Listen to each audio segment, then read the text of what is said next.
عند نزول المطر من السنة أن يقول المسلم اللهم صيبا نافعا.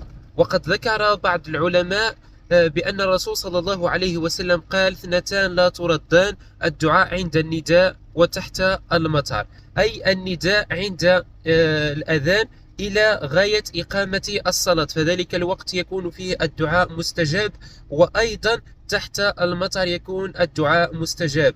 اللهم صيبا نافعا غير ضار يا رب العالمين. إلى اللقاء.